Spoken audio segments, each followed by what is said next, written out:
বিসমিল্লাহির রহমানির রহিম। সম্মানিত দর্শক, আজকে আমরা জানব বিশ্বনবী হজরত মুহাম্মদ সাল্লাল্লাহু তাআলা সাল্লামের মৃত্যুর সময়ের একটি আশ্চর্য ঘটনা, যে ঘটনা আপনারা হয়তো কোনোদিন শোনেননি। তো যদি ভিডিওটি ভালো লাগে একটি লাইক করবেন এবং চ্যানেলটি সাবস্ক্রাইব করতে ভুলবেন না। নবীজির মৃত্যুর সময় জিবরাইল আলাইহিস সালাম আসলেন, এসে নবীজিকে সালাম দিলেন আর বললেন, হে আল্লাহর রাসূল, আল্লাহ আপনাকে সালাম দিয়েছে আর জানতে চেয়েছে আপনি কেমন আছেন।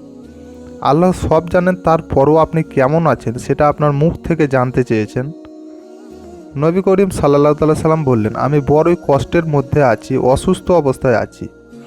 তখন জিবরাইল আলাইহিস সালাম বললেন, ইয়া রাসূলুল্লাহ, আমার সাথে আজ একজন নতুন ফেরেশতা এসেছে, যে ফেরেশতা কোনো মানুষের কাছে আসার জন্য কোনোদিন অনুমতি চায় না, আর কোনোদিন অনুমতি চাইবেও না, শুধু আপনার অনুমতি চায় আপনার কাছে আসার জন্য।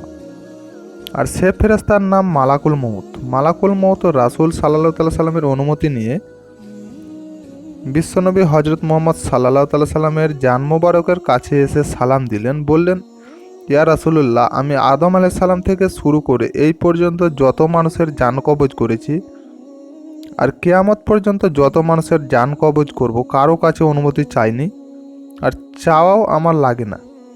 কিন্তু আজকে আসার সময় আল্লাহ তাআলা বলেছেন আমি যেন আপনার অনুমতি চাই। নবীজি বললেন, মালাকুল মউত, আমি যদি তোমাকে অনুমতি না দেই তবে? মালাকুল মউত বলল, ইয়া রাসূলুল্লাহ, আল্লাহ বলেছেন যদি অনুমতি না পাও ফিরে এসো।